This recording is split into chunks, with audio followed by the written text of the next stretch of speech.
હવે NaOH ને ફિનોપ્થેલિનના મિશ્ર દ્રાવણમાં મંદ હાઇડ્રોક્લોરિક એસિડના 2 ટીપા ઉમેરતા રંગમાં શું પરિવર્તન થાય છે?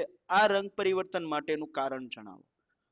તો જો વિદ્યાર્થી મિત્રો, તમને સ્કૂલની લેબમાં ધોરણ 8 અને 9 માં પણ લઈ જવામાં આવ્યા હશે.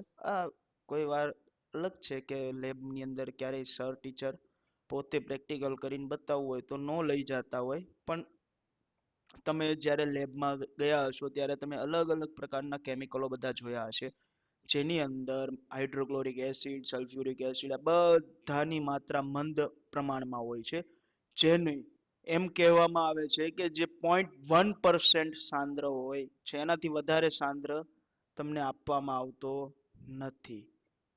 હવે NaOH ને ફિનોપ્થેલિનના મિશ્ર દ્રાવણનો રંગ ગુલાબી છે અને જો તેમાં મંદ હાઇડ્રોક્લોરિક એસિડના 2 ટીપા ઉમેરવામાં આવે તો દ્રાવણનો ગુલાબી રંગ દૂર થાય છે. હવે જો આપણા દ્રાવણની અંદર જે ગુલાબી રંગ હોય છે ને એની અંદર NaOH અને ફિનોપ્થેલિનના મિશ્રણના રંગના ગુલાબી હોય છે, જેની અંદર મંદ હાઇડ્રોક્લોરિક એસિડના 2 ટીપા ઉમેરે ને તેનો ગુલાબી રંગ દૂર થઈ જાય છે. અને આ રંગ પરિવર્તન થવાનું કારણ તટસ્થીકરણ પ્રક્રિયા છે કે જેમાં એસિડ દ્વારા બેઝ NaOH ની અસર નાબૂદ કરવામાં આવે છે. હવે કોપર ઓક્સાઇડની મંદ હાઇડ્રોક્લોરિક એસિડ સાથે પ્રક્રિયા કરતા શું બને છે અને દ્રાવણના રંગમાં શું ફેર પડે છે? સંતોલિત સમીકરણો લખો. હવે જો વિદ્યાર્થી મિત્રો, સંતોલિત સમીકરણ અને અત્યારે જે આપણે ક્વેશ્ચન આન્સર કરીએ છીએ ને કે જે નાના નાના ક્વેશ્ચનો ને જે આ બધી વસ્તુ કરીએ છીએ, તો જે તમારે બોર્ડની અંદર 1 માર્ક્સ અથવા 2 માર્ક્સની અંદર પૂછાઈ શકે છે અને જે તમને સમજવા માટે પણ બહુ ઈઝી છે. હવે કોપર ઓક્સાઇડની મંદ હાઇડ્રોક્લોરિક એસિડ સાથે પ્રક્રિયા કરતા કોપર ક્લોરાઇડ બને છે અને પરિણામે દ્રાવણનો રંગ વાદળી લીલો બને છે. કોપર ઓક્સાઇડની હાઇડ્રોક્લોરિક એસિડ સાથે પ્રક્રિયા થતા કોપર ક્લોરાઇડ મળે છે અને પાણી અલગ થાય છે. હવે બેઝ ઓક્સાઇડ કોને કહે છે? ધાત્વિય ઓક્સાઇડ કેવા પ્રકારના ઓક્સાઇડ છે? ઉદાહરણ આપો.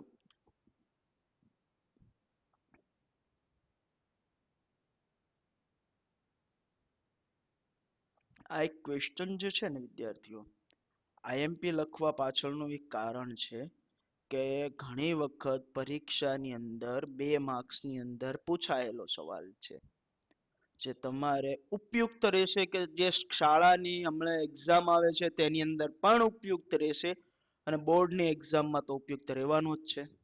જે ઓક્સાઇડ પાણી સાથે પ્રક્રિયા કરી બેઝ બનાવતા હોય તેમને બેઝિક ઓક્સાઇડ કહે છે. પાણી સાથે પ્રક્રિયા કરે અને બેઝ બનાવે અને બેઝિક ઓક્સાઇડ પણ કહેવામાં આવે છે. ધાત્વિય ઓક્સાઇડ બેઝિક ઓક્સાઇડ છે કારણ કે તેઓ પાણી સાથે પ્રક્રિયા કરી બેઝ બનાવે છે, જેમ કે Na2O ની સોલિડ ફોર્મેશનમાં પ્રક્રિયા થતા H2O લિક્વિડ છે, જે આપણને પ્રક્રિયાના ભાગ રૂપે 2NaOH પ્રાપ્ત થાય છે. હવે વિદ્યાર્થીઓ, હું તમને એક સીધી વસ્તુ જણાવું કે આપણે ચેપ્ટર નંબર 1 ની અંદર રાસાયણિક પ્રક્રિયાઓમાં સમીકરણ સંતુલિત કરતા શીખ્યા. તો હવે આપણે આગળ જેટલા સમીકરણ સ્ટડી કરીએ છીએ, ભણીએ છીએ કે એની અંદર જો તમને ક્યાંય પણ સમીકરણમાં ફરક નહીં જોવા મળે, એનું એક રીઝન છે કે જે પણ સમીકરણ આવશે એ સંતુલિત સમીકરણ આવશે. જેમ કે જો અહીંયા Na2 એટલે કે સોડિયમના 2 છે તો ઉદ્દીપકની ઓલી બાજુની સાઈડ પણ સોડિયમના 2 છે. ઓક્સિજન 1 પછી H2O નો ઓક્સિજન 1 એટલે આપણી પાસે ઓક્સિજન પણ 2 છે તો ઓક્સિજન પણ 2 થયા. હાઇડ્રોજન પણ 2 છે તો હાઇડ્રોજન પણ 2 થયા.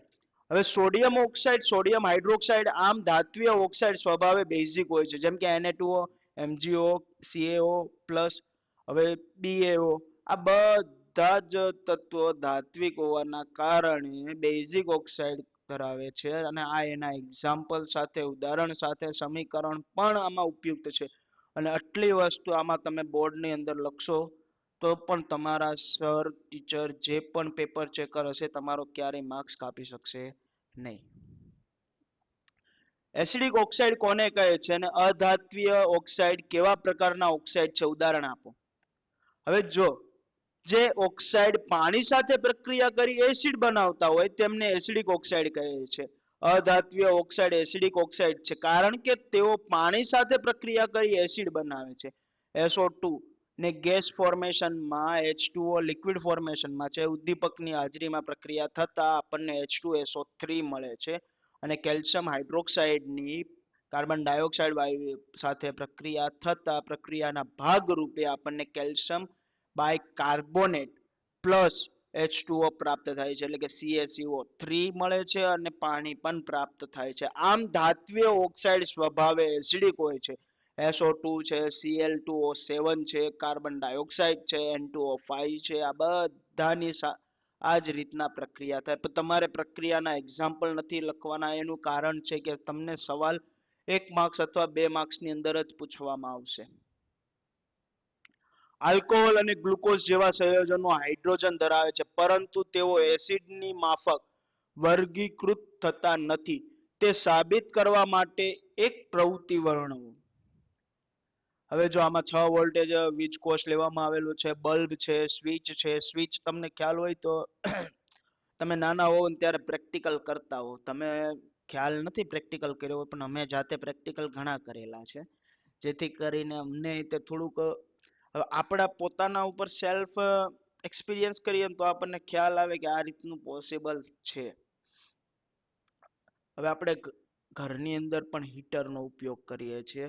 તો આવી બધી ઝીણી ઝીણી વસ્તુઓ મેં તમને આગળના લેક્ચરમાં પણ કીધું હતું કે વિદ્યાર્થીઓ તમારી આજુબાજુની જે વસ્તુઓ છે તેને તમે ઓબ્ઝર્વ કરશો ને તો તમને વિજ્ઞાનના જે પણ એક્ઝામ્પલ હશે ને એક્ઝામ્પલ સમજવામાં બહુ ઈઝી પડશે. એનું એક કારણ છે કે તમે તમારી જાતે ઓબ્ઝર્વ કરેલું છે, ન કે હું અથવા તમારા બીજા કોઈ સર ટીચર તમને કહે કે બે બેટા આ રીતના આમ કરો તો આ એક્ઝામ્પલ વિજ્ઞાનને લાગતું છે. પણ તમે તમારી જાતે એક્સપિરિયન્સ કરેલો છે તો તમે કહી શકશો કે હા ભાઈ આ એક્સપિરિયન્સ મને થયેલો છે એટલે મેં કરેલું છે. આકૃતિમાં દર્શાવ્યા પ્રમાણે સાધનો ગોઠવો. હવે દ્રાવણ તરીકે આલ્કોહોલ એટલે કે ઇથેનોલ ઉમેરો અને અવલોકન નોંધો. ત્યારબાદ અવલોકનને બદલે ગ્લુકોઝનું દ્રાવણ ઉમેરો અને અવલોકન નોંધો. અવલોકન તો બંને દ્રાવણો વખતે બલ્બ પ્રકાશિત થતો નથી, જે સૂચવે છે કે બંને દ્રાવણોમાંથી વિદ્યુત પ્રવાહ પસાર થતો નથી. હવે લોખંડ ને લાકડું લો, લોખંડની અંદરથી વિદ્યુત પ્રવાહ પસાર થઈ જાય છે, જ્યારે લાકડું વિદ્યુત પ્રવાહ પસાર કરતું નથી, કારણ કે વિદ્યુતનું અવિભાજન કરે છે, એટલે કે વિદ્યુતને લાકડું આગળ વધવા દેતું નથી. એ જ રીતના રબર છે. હવે આ પ્રયોગ સૂચવે છે કે ઇથેનોલ અને ગ્લુકોઝનું આયનીકરણ થતું નથી, પરિણામે તેમાં H+ આયનો મુક્ત થતા નથી. જ્યારે એસિડના દ્રાવણોમાં H+ આયનો મુક્ત થતા હોવાથી તેના દ્રાવણમાંથી વિદ્યુત પ્રવાહ પસાર થાય છે. આમ આલ્કોહોલ અને ગ્લુકોઝ હાઇડ્રોજન હોવા છતાં તેમનું એસિડ શ્રેણીમાં વર્ગીકરણ થતું નથી. શા માટે નિસ્યંદિત પાણી વિદ્યુતનું વહન કરતું નથી, જ્યારે વરસાદી પાણી વિદ્યુતનું વહન કરે છે? હવે જો એક વસ્તુ વિદ્યાર્થીઓ કે નિસ્યંદિત પાણી છે ને જેની અંદર વિદ્યુત વહન કરી શકતો નથી, સહેલાઈથી એનું જે મિનરલ્સ ને બધી વસ્તુ કાઢી લેવામાં આવે ને એટલે એની અંદર સહેલાઈથી વિદ્યુત વહન થતો નથી. જ્યારે વરસાદનું પાણી આવતું હોય, કોઈ તાર નીચે પડી ગયો હોય તો બધાને ઝટકા લાગે હારા એવા. હવે નિસ્યંદિત પાણી એ શુદ્ધ પાણી છે અને તે આયનો ધરાવતું નથી, જ્યારે વરસાદનું પાણી એસિડ જેવી અશુદ્ધિઓ ધરાવે છે, જે પાણીમાં ઓગળતા આયનો મુક્ત કરે છે. અને આમ નિસ્યંદિત પાણીમાં આયનો ન હોવાથી તેમાં વિદ્યુતનું વહન કરતું નથી, જ્યારે વરસાદી પાણીમાં આયનો હોવાથી તે વિદ્યુતનું વહન પણ કરે છે. હવે એસિડ પાણીની ગેરહાજરીમાં શા માટે એસિડિક વર્તણૂક દર્શાવતા નથી? તો પાણીની ગેરહાજરીમાં એસિડ H+ આયનો મુક્ત કરી શકતા નથી. એસિડિક વર્તણૂક માટે H+ આયનો જવાબદાર છે, અને આમ પાણીની ગેરહાજરીમાં એસિડ H+ આયનો મુક્ત કરી શકાતા ન હોવાથી તે એસિડિક વર્તણૂક પણ દર્શાવતા નથી. હવે વિદ્યાર્થીઓ તમને એક સીધી વાત કહું કે આપણા ઘરે જે ટોયલેટ સાફ કરવા માટે આપણા મમ્મી એસિડની બોટલ લાવે છે. કોઈક લાલ એસિડ વાપરતું હોય, કોઈક પીળું વાપરતું હોય. આ બંને એસિડ છે બરોબર. આવે મૂળ HCl જ, તેમાં બીજું કોઈ એસિડ એડ થતું નથી.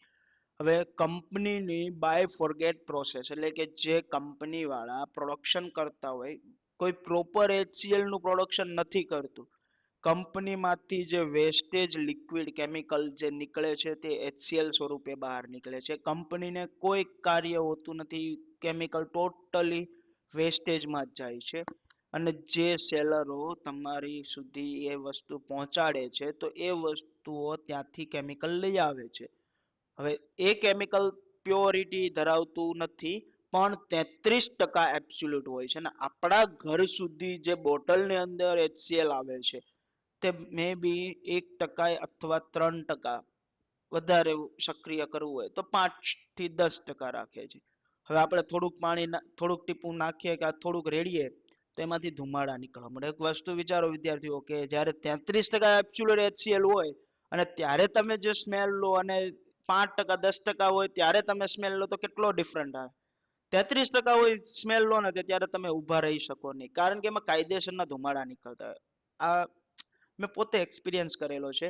કેમ કે લેબની અંદર છે ને મને જ્યારે કેમિકલ લેબમાં લઈ જવામાં આવતો ને, અમને બધા જાતા તો અલગ અલગ કેમિકલની મને ટેસ્ટિંગ કરવાની બહુ મજા આવતી. સ્મેલ લેવાની, ટેસ્ટ કરવાની, મતલબ કે એનો પ્રયોગ કરવું.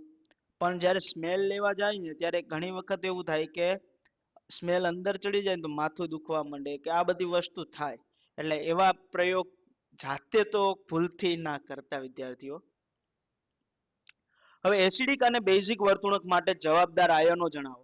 તો એસિડિક અને બેઝિક વર્તણૂક પાણી સાથેની પ્રક્રિયા દ્વારા સમજાવો. પાણી સાથે પ્રક્રિયા કરીને પણ સમજાવવાના અને એને લાગતા આયનોના જવાબદાર વર્તણૂક પણ જણાવવાના. હવે એસિડિક વર્તણૂક માટે H+ આયન અથવા H2O+ અને બેઝિક વર્તણૂક માટે OH આયન જવાબદાર છે.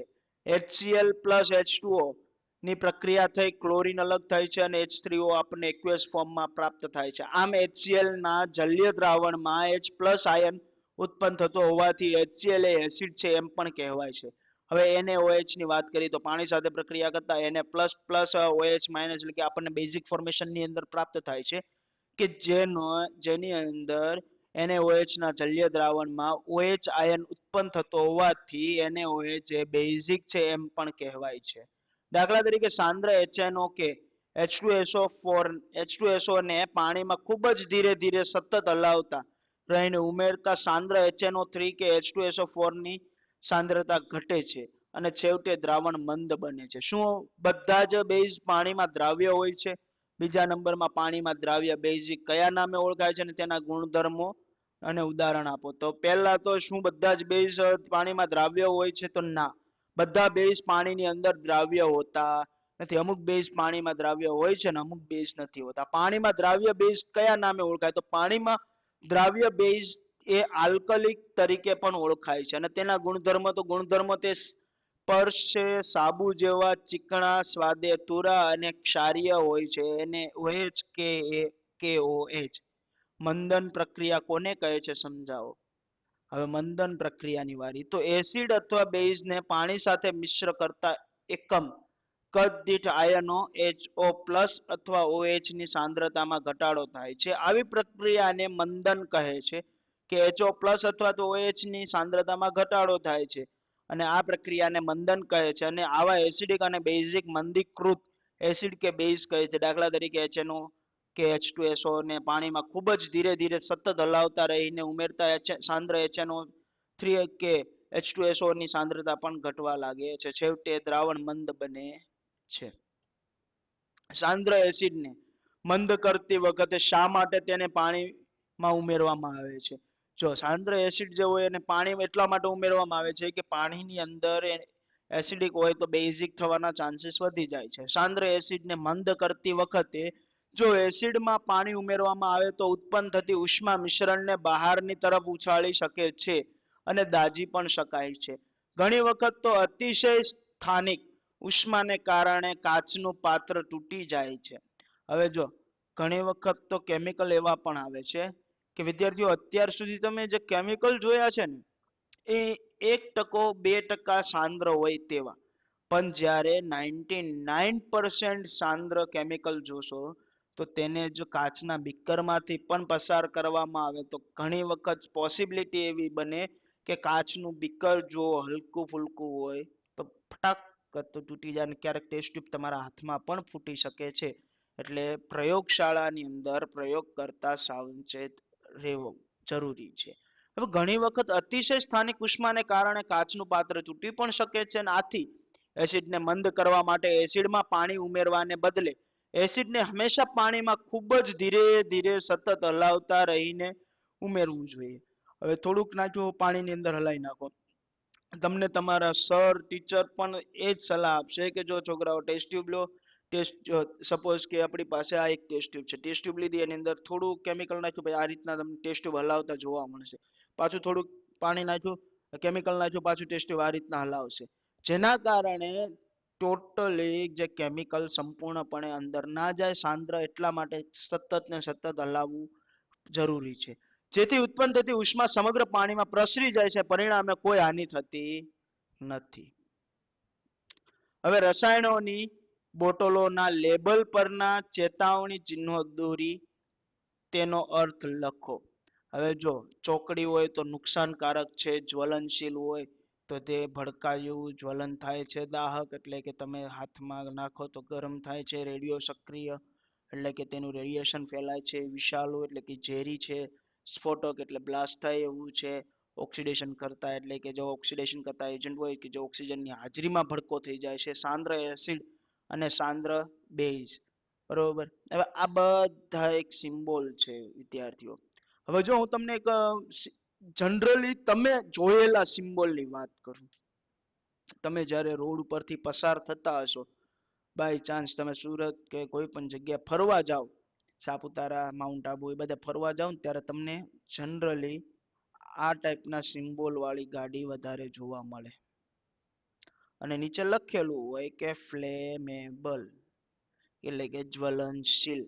હવે એનું એક કારણ છે કે જે આપણે પેટ્રોલના ટેન્કર છે, આ બધા ટોલ્યુઇનના ટેન્કર છે, એની પાછળ આ રીતનો સિમ્બોલ હોય. પછી જે એમોનિયા કે જે વિષાણુ તરીકે ઉપયોગ થાય છે તેની પાછળ આ રીતનો સિમ્બોલ હોય. અને જે સલ્ફ્યુરિક એસિડ લઈ જવામાં આવતું હોય સ્ફોટક, એની પાછળ આ રીતના પણ સિમ્બોલ તમે તમારી નરી આંખે જોયેલા છે. ને જે કેમિકલ રિએક્શન ફેલાવતું હોય એની પાછળ આ રીતનો પણ સિમ્બોલ તમને જોવા મળે છે. આ બધા સિમ્બોલ તમે વિદ્યાર્થી મિત્રો પોતે જાતે જોયેલા છે, પણ આપણને એના વિશેનું કોઈ પણ પ્રકારનું નોલેજ હતું નહીં કે એટલું બધું સિમ્બોલમાં શું છે. તો આ સિમ્બોલ મારેલા હોય તો એ ગાડીથી તમારે દૂર રહેવું, જેના કારણે ક્યારેય પણ તમારી સાથે દુર્ઘટના ના બને. બાય ડિફોલ્ટ આ રીતના સિમ્બોલ વાળી ગાડી જો ભટકાય અથવા રોડ ઉપર એનું એક્સિડન્ટ થાય તો ધ્યાન રાખવું.